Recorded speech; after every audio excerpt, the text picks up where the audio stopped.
আসসালামু আলাইকুম এভরিওয়ান। এই যে দেখতেই পারছেন রাতের অন্ধকারে রাস্তায় প্রচুর জ্যাম। আর এই রাস্তাটায় সবসময় এরকম জ্যাম থাকে, দিনেও থাকে রাতেও থাকে। এই রাস্তার মানুষ যারা চলাচল করে 5 মিনিটের রাস্তায় 2 ঘন্টা জ্যামে বসে থাকা লাগে। এই যে আপনারা দেখতেই পারছেন এলাকার মানুষের ভোগান্তি। এই যে রাস্তায় কাদা, মানে এক লাইনের রাস্তা, তো এখানে চলাচল করতে সমস্যা হয়। আবার ওই সাইডে রাস্তার কাজ চলতেছে। এইটা হচ্ছে নারায়ণগঞ্জ আর মুন্সিগঞ্জ, এই দুই পাশের মাঝখানে এই রাস্তাটা। যে জ্যাম, 5 মিনিটের রাস্তা প্রায় 2 ঘন্টায় জ্যামে বসে থাকতে হবে, তাই আমরা হাঁটতেছি।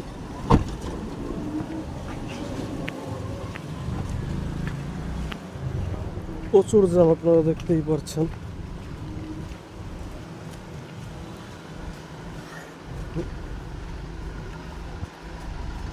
আর রাস্তার দুই পাশে কাদা এরকম।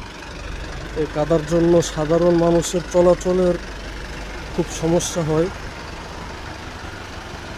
যে সাধারণ মানুষ রাস্তার এক পাশ থেকে হাঁটতেছে আর রাস্তার দুই পাশে কাদা, আর অনেক লম্বা সিরিয়াল এই জ্যাম। ভাই, খুব ভোগান্তি হয়। এই মুন্সিগঞ্জে যারা থাকে তাদের নারায়ণগঞ্জ বা ঢাকার দিকে আসতে গেলে এইখানে এই 5 মিনিটের রাস্তায় 2 ঘন্টা বসে থাকতে হয়। খুব বিরক্ত করে এই জ্যাম, যে আপনারা দেখতেই পারছেন সিরিয়াল দিয়ে গাড়িগুলো দাঁড়িয়ে আছে,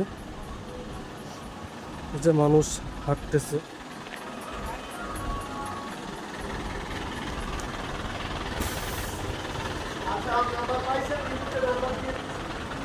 এই রাস্তার কাজ চলতেছে।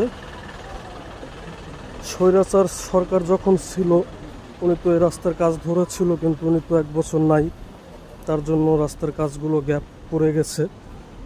তাই এই এলাকার মানুষের খুব ভোগান্তি হচ্ছে। এই যে আপনারা দেখতেই পারছেন।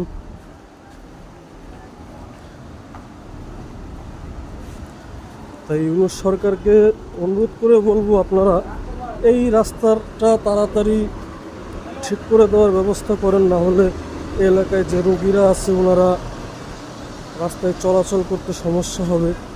দেখা গেল মুন্সিগঞ্জের যেসব রোগী আছে তাদেরকে ঢাকায় ট্রান্সফার করলে সেক্ষেত্রে জ্যামেই পড়ে থাকতে হবে। এই 5 মিনিটের রাস্তা 2 ঘন্টার জ্যাম, মানে একটা গাড়ি যেই পাশ থেকে আসবে আসার কোনো ব্যবস্থা নাই।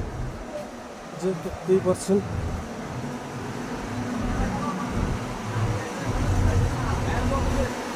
আমাদের যে